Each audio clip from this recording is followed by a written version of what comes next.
आज की क्लास में हम स्टार्ट करेंगे क्लास 10th का जो मैथमेटिक्स का सिलेबस है उसको स्टार्ट करेंगे। बिल्कुल फर्स्ट चैप्टर से, चैप्टर 1 रियल नंबर, उसके फर्स्ट टॉपिक से स्टार्ट करेंगे, that is Euclid division algorithm. जो ये फर्स्ट टॉपिक है ये कुछ स्टेट्स के सिलेबस में मेंशन है, कुछ स्टेट्स के सिलेबस में मेंशन नहीं है। So we will do this. If this topic is in your syllabus, then you can do this. Otherwise, you can skip this. Okay. First topic is Euclid division algorithm. So, firstly, you have to understand कि HCF क्या होता है, LCM क्या होता है। जो ये Euclid division algorithm होता है, इसको अप्लाई करके हम जो दो नंबर्स होते हैं उनका HCF फाइंड आउट करते हैं। तो पहले हमें ये पता होना चाहिए कि HCF होता क्या है। HCF means highest common factor. Highest common factor का क्या मतलब है, अगर हमें दो नंबर्स गिवन है 15 एंड 20, सपोज दो नंबर्स गिवन है, इनका highest common factor find out करना है, तो हमें वो नंबर फाइंड आउट करना है जिसके टेबल में ये दोनों नंबर्स आते हैं। वो सबसे बड़ा नंबर जिसके टेबल में ये दोनों नंबर्स आते हैं वो नंबर हमें फाइंड आउट करना है। जैसे हम देखेंगे पहले 15 कौन कौन से टेबल में आता है। 15 आता है 1 में, 3 में एंड 5 में। वैसे ही 20 आता है 1, 2, 4, 5, 10 एंड 20।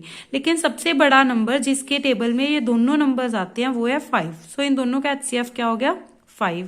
सिमिलरली एलसीएम क्या होता है, एलसीएम होता है लीस्ट कॉमन मल्टीपल। एलसीएम होता है लीस्ट कॉमन मल्टीपल, मतलब वो नंबर फाइंड आउट करना है जिसके जो इन दोनों नंबर्स के टेबल में आता है। एचसीएफ में क्या फाइंड आउट करते थे, एचसीएफ में फाइंड आउट करते थे वो नंबर जिसके टेबल में ये दोनों नंबर्स आते हैं, हाईएस्ट नंबर जिसके टेबल में ये दोनों नंबर्स आते हैं। और एलसीएम में क्या फाइंड आउट करते हैं, एलसीएम में फाइंड आउट करते हैं वो नंबर जो इन दोनों नंबर्स के टेबल पे आता है। इन दोनों के नंबर के टेबल पे आने वाला इनका मल्टीपल, लीस्ट कॉमन मल्टीपल, छोटे से छोटा नंबर जो इन दोनों के टेबल में आता है। और एचसीएफ में लेते हैं वो नंबर जिसके टेबल में ये दोनों नंबर्स आते हैं, हाईएस्ट नंबर। सो इस मेथड से हम क्या कर सकते हैं, हम फैक्टर्स लिख सकते हैं, नंबर के मल्टीपल्स लिख सकते हैं और उससे फाइंड आउट कर सकते हैं HCF and LCM। But this is not a perfect way to find out the HCF and LCM, because अगर ज्यादा बड़े नंबर्स होंगे तो हम इतने टेबल्स नहीं लिख सकते, इतने फैक्टर्स नहीं लिख सकते। उसके लिए हमारे पास है यूक्लिड डिवीजन एल्गोरिदम।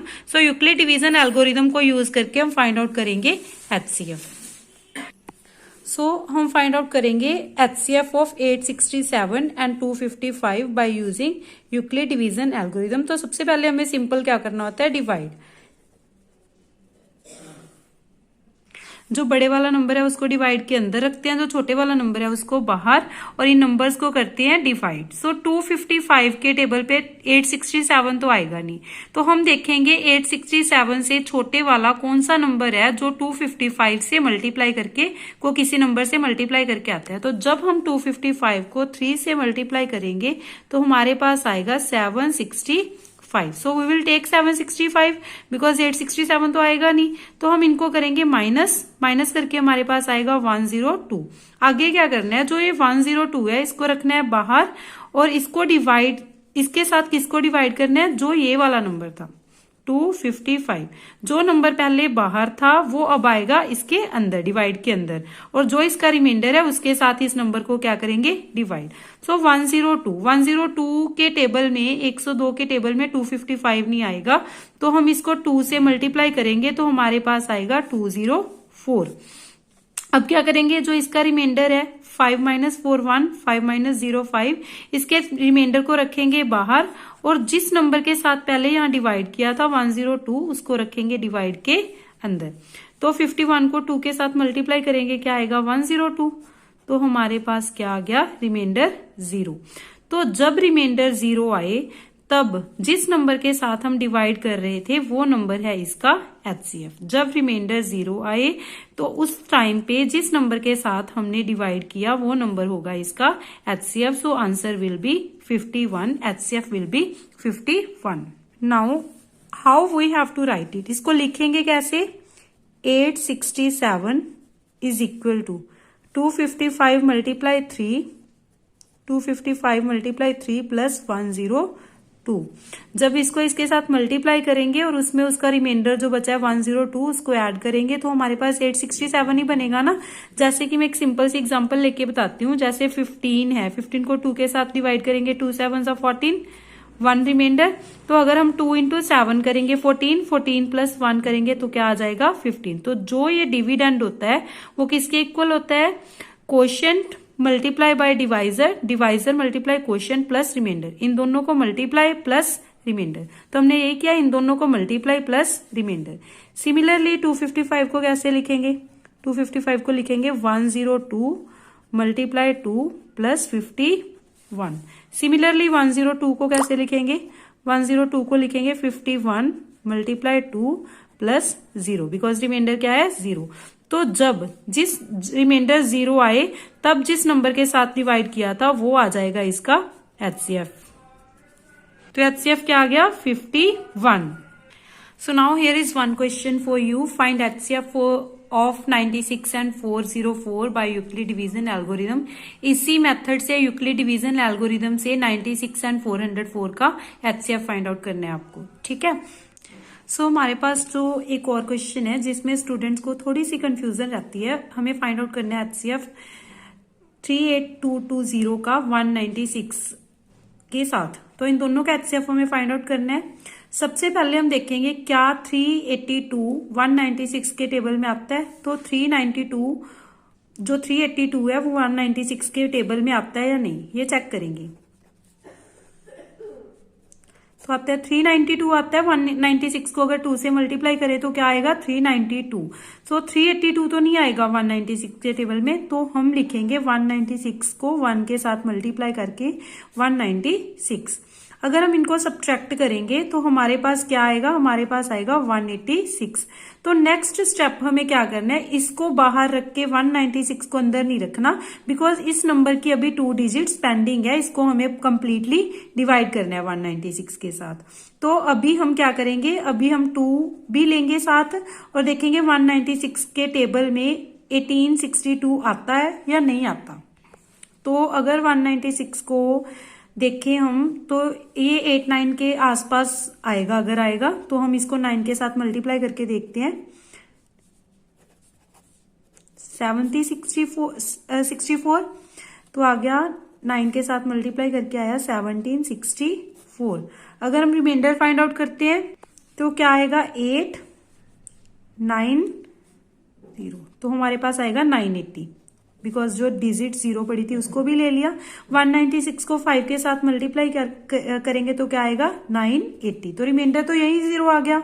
किसके साथ डिवाइड किया था 196 के साथ, 196 के साथ डिवाइड करते ही रिमाइंडर क्या आ गया 0। तो इन दोनों का HCF क्या हो गया 196, बिकॉज हमने देखा था कि जब रिमाइंडर 0 आता है तब हम जिस नंबर के साथ डिवाइड करते हैं उस नंबर को बोलते हैं HCF। तो इसका एक ही स्टेप में आ गया HCF, दैट इज 196। इसको कैसे लिखेंगे, 196 मल्टीप्लाई 195 प्लस 0। तो HCF क्या आ गया हमारे पास 196। तो नेक्स्ट स्टेप जो यहाँ पे लिया था, इसको बाहर रख के इस नंबर को अंदर रखने वाला, वो तब लेंगे जब यहाँ पे डिजिट्स क्या हो जाएंगी, खत्म हो जाएंगी। जब तक यहाँ पे डिजिट्स पड़ी हैं तब तक हमें अगला स्टेप नहीं लेना, ठीक है। लाइक दिस, इसमें अभी 20 पड़ा था ना, तो अभी तक हमने नेक्स्ट स्टेप नहीं लिया क्योंकि पहले इस कंप्लीट नंबर को डिवाइड करने हैं। सो इसका HCF क्या आ गया 196।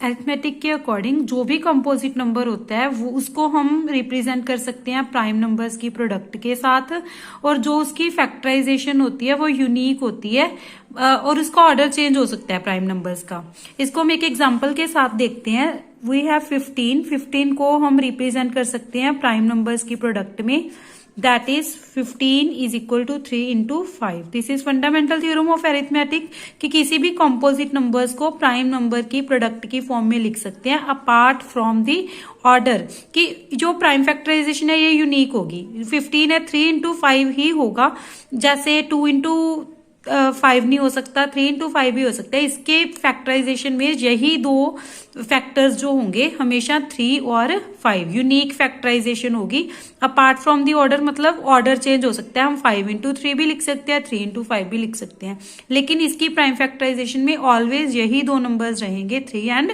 5। This is fundamental theorem of arithmetic, that is every composite number can be expressed as the product of prime numbers and factorisation is unique apart from the order. जैसे हमने 15 को रिप्रेजेंट किया है 3 इंटू 5 और इसको लिख सकते हैं 5 इंटू 3 भी, ऑर्डर मैटर नहीं करता। So this is fundamental theorem of arithmetic.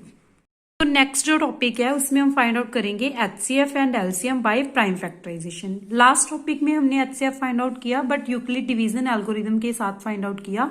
अब हम फाइंड करेंगे HCF and LCM by prime factorisation. Prime factorisation I hope सबको आता होगा, लेकिन फिर भी एक बार हम प्राइम फैक्टराइजेशन को समझेंगे। उसका मतलब क्या होता है, हमने फाइंड आउट करनी है प्राइम फैक्टराइजेशन ऑफ 404।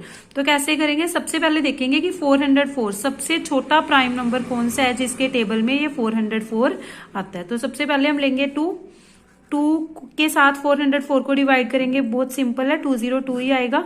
फिर अगेन इसकी लास्ट डिजिट से ही पता चल रहा है कि अगेन ये 2 के टेबल में आएगा, तो आएगा 101 and we know that 101 is a prime number.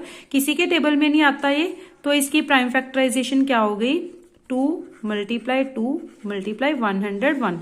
अगर यहाँ पे कोई ऐसा नंबर आता जो किसी और प्राइम फैक्टर के टेबल में आता है, जैसे 3 के टेबल में, 5 के टेबल में, तो हम वो भी लेंगे, लेकिन 101 किसी के टेबल में नहीं आएगा, तो इसकी प्राइम फैक्टराइजेशन सिंपली क्या हो गई, 2 multiply 101।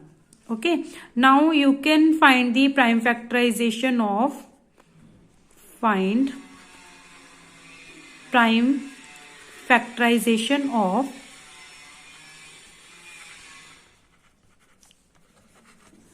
3895. Okay, you can try it. Now we will find HCF and LCM of 72 and 120 by prime factorization. Prime factorization के मेथड से हमें फाइंड आउट करना है HCF and LCM of 72 and 120. तो सबसे पहले हमें इनका जो प्राइम फैक्टराइजेशन है वो करना पड़ेगा। देखो 72 सबसे पहले 2 के टेबल में तो आएगा ही, बिकॉज इसकी लास्ट डिजिट ही इवन है, 2 है। तो 2 के टेबल में जब 2 के साथ जब 72 को डिवाइड करेंगे तो क्या आएगा, 36। अगेन ये 2 के साथ डिवाइड होएगा, क्या आएगा, 18। अगेन 2 के टेबल में क्या आएगा, 9। Then it will divided by 3, then 9 divided by 3 is equal to 3 again, hence it is prime factorization of 72. Now we will find prime factorization of 120. 2 के टेबल में आएगा 60, then again 2, 30, again 2, it will come 15 2 के table में नहीं आएगा, लेकिन ये 3 के टेबल में आएगा। सबसे छोटे वाला देखना है, 3 के टेबल में आएगा तो क्या आएगा, 5 1s 5। तो 72 की प्राइम फैक्टराइजेशन क्या हुई, 2 आया 3 बार एंड 3 आया 2 बार, 2 पावर 3 मल्टीप्लाई 3 की पावर 2। देन 120 के टेबल में 2 आया 3 बार, 3 आया 1 बार और 5 आया 1 बार। तो ये इसकी प्राइम फैक्टराइजेशन है। तो ये तो होगी इसकी प्राइम फैक्टराइजेशन। अभी हमें फाइंड आउट करना है एचसीएफ एंड एलसीएम। तो पहले एचसीएफ क्या हो गया, एचसीएफ जो होता है दोनों नंबर्स में हमें सिर्फ कॉमन फैक्टर्स देखने होते हैं। तो दोनों में 2 कॉमन है, 2 की कितनी पावर कॉमन है, इसमें भी 3 और इसमें भी 3, दोनों में 2 कॉमन है। और दोनों में जो कॉमन नंबर होता है उसकी मिनिमम पावर लेनी होती है। तो 2 की पावर तो दोनों में सेम है, तो मिनिमम का तो कोई कंसेप्ट ही नहीं रहेगा। तो 2 की पावर क्या आएगी, 3, और इसमें 3 की पावर 2 है, इसमें 3 की पावर 1 है, तो हमें क्या लेनी है, मिनिमम पावर। तो मिनिमम पावर किसमें है, इसमें, तो इसमें आ गया 3 की पावर 1। सो इसको ओपन करके सॉल्व भी कर सकते हैं, 2 मल्टीप्लाई 2 दैट इज, इस तरीके से लिखेंगे और इसको सॉल्व करेंगे तो हमारे पास क्या आएगा, 24। Now we have to find LCM. LCM कैसे फाइंड आउट करेंगे, देखेंगे पहले कॉमन कौन सा है, 2 कॉमन है, इसकी मैक्सिमम पावर लेनी है। तो इसमें तो सेम है, तो मैक्सिमम 2 की पावर 3 होगी, इसमें 3 की पावर 2 है, इसमें 1 है, तो ज्यादा पावर किसमें है, इसमें, तो इसकी पावर लेंगे 3 की पावर 2। 5 से इसमें तो है नहीं, इसमें है सिर्फ, तो 5 की पावर 1 लेंगे। तो जो नंबर्स कॉमन है उसकी मैक्सिमम पावर, जो नंबर्स कॉमन नहीं है उसको भी लेके चलेंगे एलसीएम में। और एचसीएफ में क्या करते थे, जो नंबर्स कॉमन है उनकी सिर्फ मिनिमम पावर लेते थे। तो इसका क्या आएगा, 2 मल्टीप्लाई 3 मल्टीप्लाई 5। तो जब हम इसको मल्टीप्लाई करेंगे तो हमारे पास क्या आएगा, मल्टीप्लाई करके 8 मल्टीप्लाई 3 24 मल्टीप्लाई 3 72 मल्टीप्लाई 5, तो इसका आएगा 360। तो एलसीएम क्या आ गया 360 और एचसीएफ क्या आया 24। तो उसके बाद इसमें एक रिलेशन होता है जो हमें वेरीफाई करना होता है, HCF multiply LCM should be equal to product of numbers. Product of numbers, तो हमारे पास एचसीएफ क्या आया 24, एलसीएम क्या आया 360, नंबर्स कौन कौन से थे 72 मल्टीप्लाई 120। तो जब हम इसे मल्टीप्लाई करेंगे it's equal to 306 multiply by 657। So LCM तो हमें फाइंड आउट करना है, 9 चला जाएगा उस साइड पे डिवाइड में, तो अगर इसको सॉल्व करेंगे यहीं पे कटिंग हो जाएगी। We will multiply 657 by 34।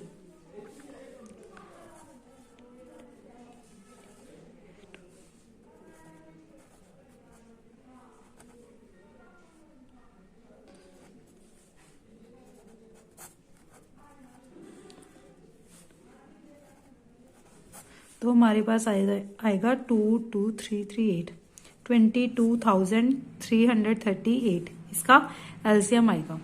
तो इसको हम इसी रिलेशन के साथ फाइंड आउट करेंगे, that is HCF multiply LCM is equal to product of numbers. तो जो ये रिलेशन है ये सिर्फ 2 नंबर्स में वैलिड है। अगर 2 नंबर्स का HCF and LCM find out करते हैं तभी ये रिलेशन जो है वैलिड है। एचसीएफ और एलसीएम की जो प्रोडक्ट है वो नंबर्स की प्रोडक्ट के इक्वल। अगर हम फाइंड आउट करते हैं 3 नंबर्स का एचसीएफ एंड एलसीएम तो वहां पे ये रिलेशन वैलिड नहीं होगा, वहां पे एचसीएफ और एलसीएम की प्रोडक्ट नंबर्स की प्रोडक्ट के इक्वल नहीं होगी। हाँ जी, in the similar way we can find HCF and LCM of 3 numbers. We have taken example of 12, 15 and 21. तो हम फाइंड आउट करेंगे 12, 15 एंड 21 का HCF भी और LCM भी। सबसे पहले हमें प्राइम फैक्टराइजेशन ही करनी होगी जैसे कि हमने लास्ट सम्स में की। तो प्राइम फैक्टराइजेशन करने के बाद HCF कैसे निकालते हैं, HCF निकालते हैं जो तीनों में कॉमन फैक्टर हो उसकी मिनिमम पावर। तीनों में है 3 कॉमन है, 3 कॉमन है और तीनों में ही पावर 1 है, तो मिनिमम पावर ही 1 होगी, तो HCF आ जाएगा 3। एलसीएम क्या आएगा, एलसीएम जो होता है वो सारे नंबर्स लेने होते हैं, जो कॉमन होता है उसकी मैक्सिमम पावर और जो कॉमन नहीं होता वो नंबर्स भी हमें लेने होते हैं। तो हमारे पास कॉमन क्या है 3 है, 3 की मैक्सिमम पावर 1 ही है तो उसको लेंगे, और 2 की पावर 2 है, 5 and 7। We will take these numbers and we will multiply these, we will get 420 and 420 is the LCM of these 3 numbers and HCF will be 3. Next question is can 6 की power n ends with 0 for any value n। क्या जो ये 6 की power n है ये n की किसी भी वैल्यू के लिए, n की वैल्यू 1, 2, 3, 4 कुछ भी हो, किसी भी वैल्यू के लिए कभी इस नंबर को जब सॉल्व करेंगे इसकी पावर को उसके लास्ट में 0 आ सकता है। इसको सॉल्व करके जो नंबर आएगा उसकी लास्ट में कभी 0 आ सकता है। तो जब भी किसी नंबर के लास्ट में हमें 0 लेके आना होता है तो उसकी प्राइम फैक्टराइजेशन में 2 और 5 दोनों होने चाहिए। तो 6 की प्राइम फैक्टराइजेशन में 2 और 3 आते हैं, 5 नहीं आता। तो किसी भी नंबर को 0 के साथ एंड होने के लिए उस नंबर की प्राइम फैक्टराइजेशन में 2 एंड 5 दोनों होने चाहिए। अगर दोनों में से एक भी मिसिंग है तो इसकी प्राइम इसको सॉल्व करके कभी भी एंड पे 0 नहीं आ सकता। So to end with 0 a number must contain 2 and 5 both in its prime factorisation. So 6 की पावर जो n है वो कभी भी 0 के साथ एंड नहीं हो सकता बिकॉज इसकी प्राइम फैक्टराइजेशन में सिर्फ 2 है। तो नेक्स्ट हमारे पास है fundamental theorem of arithmetic. Fundamental theorem को समझने से पहले सबको पता होना चाहिए what are prime numbers and what are composite numbers. तो आई होप कि सबको पता ही होगा लेकिन फिर भी मैं एक बार एक्सप्लेन कर देती हूँ। What are prime numbers, prime numbers are that numbers which has only 2 factors, जिसके सिर्फ 2 फैक्टर्स होते हैं, एक तो वो नंबर खुद और एक 1। तो ये वाले जो नंबर्स होते हैं ये सिर्फ अपने ही टेबल में आते हैं और या फिर 1 के टेबल में आते हैं, किसी और नंबर के टेबल में नहीं आती। तो ये प्राइम नंबर्स होते हैं। Composite number which has more than 2 factors, more than 2 factors मतलब ये अपने टेबल में आते हैं, 1 के टेबल में आते हैं लेकिन किसी और नंबर के टेबल पे भी आते हैं। फॉर एग्जाम्पल 15 15 जो है ये 1 के टेबल में भी आता है, 3 में भी आता है, 5 में भी आता है, 15 में तो आता ही है। तो दिस इज कॉम्पोजिट नंबर। तो 1 जो है ये प्राइम नंबर भी नहीं है, कॉम्पोजिट भी नहीं है, तो 1 is neither prime NOR composite. तो अभी फंडामेंटल थ्योरम ऑफ अरिथमेटिक क्या बोलते हैं? Fundamental theorem of arithmetic. तो आज की क्लास में हम इतना ही करेंगे। अगर आप एग्जाम तक 10th क्लास का जो सिलेबस है उसको कवर करना चाहते हैं तो must follow my channel. We will complete the whole syllabus before exams. No time is very less, so हम कोशिश करेंगे जल्दी जल्दी जो इम्पोर्टेंट टॉपिक है एग्जाम के लिए उन सम्स को करेंगे, उन टॉपिक को करेंगे, so that you can do your best in your exams.